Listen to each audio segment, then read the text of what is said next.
Who's rolling with the nut? Well, today we all are. This is Peanut, my 2005 Ford Focus, and the hero of the Automotive Villainy fleet. So why don't you jump in? We'll go for a ride.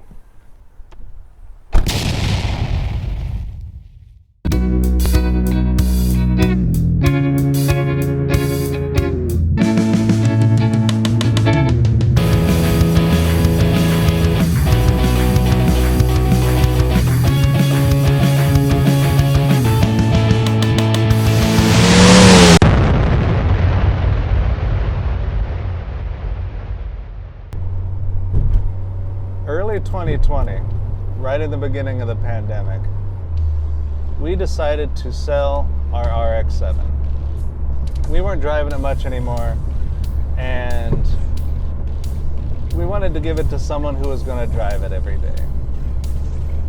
On the day we went to sell it, we got in a fender bender with our BMW M235. With that out of commission and no parts in sight, they were saying it was going to take 6, 7, 8 months to get the parts to fix it. Even though it was just a headlight, fender, hood, it wasn't too bad. We decided that, well, I will just drive one of the project cars. And so I have a 72 BMW that I put together real quick and started driving it to work, and it only broke down every other day or so. It wasn't too bad. Points here, condenser here, fluid here, nothing big deal. But when I blew a head gasket about 3 days in, it was like, okay, maybe I'll just drive my motorcycle. So then I started riding the motorcycle, but it was February and it was cold, and I just freezing my ass off the whole time. Was like, okay, well, maybe what we'll do, we'll just buy a little car. Let's just buy a little shitbox, and we can just drive it, and then when we get the other car back, we'll sell it, no big deal. So I went out and I found Peanut here, and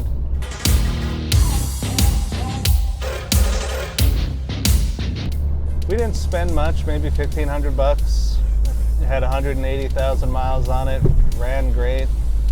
So we decided, what the hell, let's roll the dice with that. It's in better condition than any one of my project cars, so what's the use? Why not?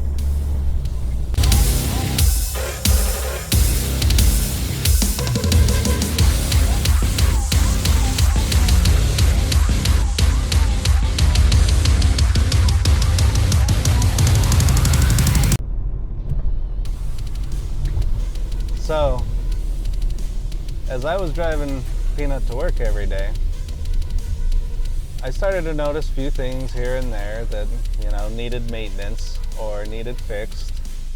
The guy who owned it was an older guy, and he did what I call old man maintenance. And that's where you maintain the crap out of your vehicle, but you never really fix anything, And so there's just a lot of little things, and one of them was that it only had one key. So I said, okay, well, I'll go to the Ford dealership because it's got the key with the computer chip in there, and we'll see what it costs. And so I pull into the Ford dealership, and I was like, hey, make this key for me. And he hands me his card, and he wrote on the back the price, and he said, yeah, we'll do it for this. And I look at it, and it said $400 some, and I just laughed. There's no way I was doing it. So I fold up this card, and I used it to fix this heater vent here. It kind of flopped back and forth, and I couldn't hold it straight. So that's how we fixed that. I found a local locksmith to give me a key for $70. That was a regular price, nothing crazy. And we just kept driving it. The cup holders are awful. If you put a cup in there, the first time you take a corner, it just falls out. So, I had to fix that. So I 3D printed a little cup holder to fit in there to make it a little tighter, and I just kind of screwed it in to make it fit better. The radio didn't work either, so I threw in this little guy, which is Bluetooth only. it had a little hole where the button was for the shift it in and out of park in case of emergencies. And so I 3D printed a little thing there. Kept up on the maintenance.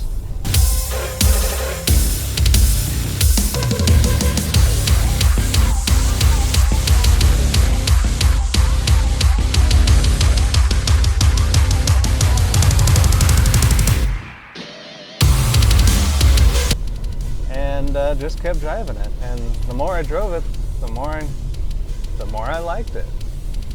It was peppy, you know. It wasn't slow getting on and off the highway. It moved well. It didn't get in my way when I was driving it.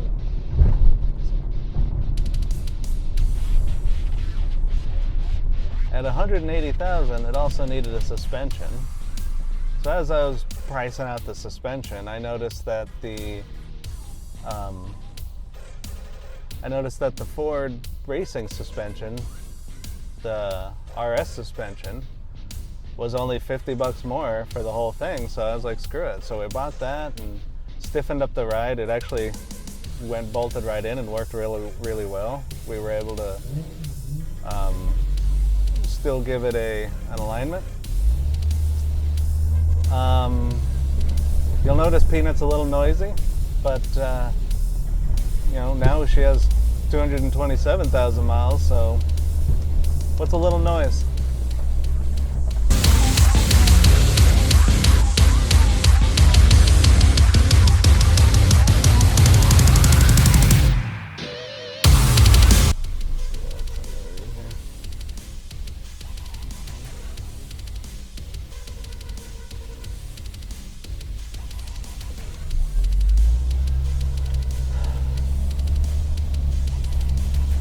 So one of my favorite things to do when I'm bored or have nothing better to do is I like to just fix up a car. And I usually choose Peanut because it's the cheapest. So completely redid the braking system, completely redid the suspension. The boots were a little messed up on the drive shafts. And when I went to put them in, I noticed they were a little wobbly, so we replaced the drive shafts, the bushings. I've done a lot of bushings. I've done a lot of engine work. I've done coils and spark plugs, and even with all of that, I doubt I have over $1,000 in this. It just every time I go to get something, I'm like, man. Fuel injectors, what is that gonna cost me? And I'm like, oh, $40-50 for the whole thing, cool. I'll buy all four for $50. So yeah, I just work on it.